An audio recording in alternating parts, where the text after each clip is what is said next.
காமத்தை எப்படி சமாளிப்பது அப்படின்றது வந்து ஆல்ரெடி நிறைய எக்ஸாம்பிள்ஸ் கொடுத்துருக்கேன்.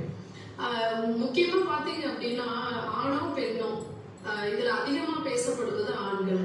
சமாளிக்க தெரியல, பப்ளிக்ல ஏதாவது பண்ணிடுறீங்க, அபியூஸ் பண்ணிடுறீங்க, லேடிஸ தவறா நடந்துக்கிறீங்க அப்படின்றது ஆண்களை அதிகமா சொல்றாங்க, சொல்லப்படுது, நடந்துட்டும் இருக்கு. பெண்கள் அதுல வந்து பெருசா வெளியில வர்றதில்ல. பெண்கள் கொஞ்சம் கட்டுப்பாட்டோட சில இடங்கள்ல அவங்கள எப்படி அவங்க வச்சுக்கணும்ன்றது தெரியுது, வந்துடுறாங்க. பெருசா பெண்கள் அடிபடுறது இல்லை இதுல. ஆனா நம்ம எல்லாருமே குழந்தையா பிறக்கும் போதே இதெல்லாம் வந்துருச்சா அப்படின்னா கிடையவே கிடையாது. குழந்தையா பிறக்கும் போது நின்ன இடத்துல யூரின் போவோம், நின்ன இடத்துல மோஷன் போவோம், எதுவும் நமக்கு தெரியாது, எந்த இடத்துல என்ன பண்ணணும்னு தெரியாது. ஆனா 13 வயசுக்கு அப்புறம் தான் இந்த காம உணர்வுகள் எல்லாமே நமக்கு ஸ்டார்ட் ஆகுது.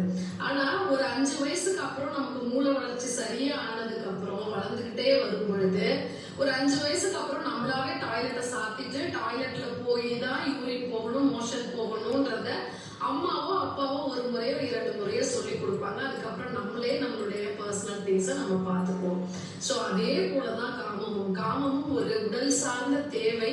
எப்படி நம்ம சாப்பிடுறோமோ, 3 வேளைக்கு சாப்பிடுறோமோ, இல்ல பசிக்கும் போது சாப்பிடுறோமோ, எல்லாமே அது போலதான். ஆனா அந்த காமத்தை நம்ம என்ன பண்றோம் அப்படின்னா இஷ்டத்துக்கு அதை கண்ட்ரோல் இல்லாம எந்த இடத்துல வந்து அதை கண்ட்ரோல் பண்றோமோ, காமமும் ஒரு கழிவு தான். சோ அந்த கழிவை எந்த இடத்துல கழிக்கணுமோ அந்த மாதிரி இடங்கள் கழிக்காம பப்ளிக்கா அதை வந்து வெளிப்படுத்திடுறதும் உணர்ச்சி வசப்பட்டுறதும் தான் சிரமத்துக்கு மற்றவங்களையும் உள்ளாக்குறோம், நாமளும் சிரமத்துக்கு உள்ளாகிறோம்.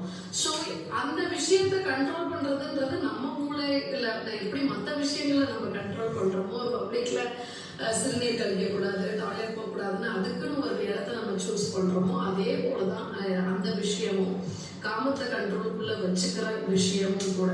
சோ காமத்தையுமே இன்னும் சொல்ல போனா பசிக்கு நம்ம சாப்பிடுறோம், சரியா?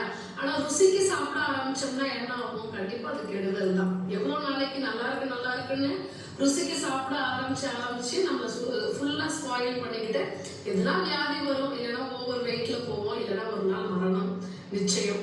ஸோ லைஃப் டோட்டலா ஸ்பாயில் ஆயிடும். அதே மாதிரிதான் காமமுமே பசிக்கு கிடைக்கிறது தான் திருமணம்ன்ற ஒரு விஷயம்.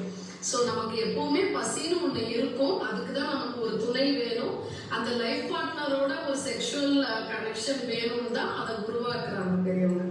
ஸோ தட் அதுல நல்ல புரிதலோட அந்த திருமண வாழ்க்கைய பசிக்காக மட்டுமே ஒரு காமம் இருந்து அதை கரெக்டா ப்ராப்பரா அந்தந்த அளவான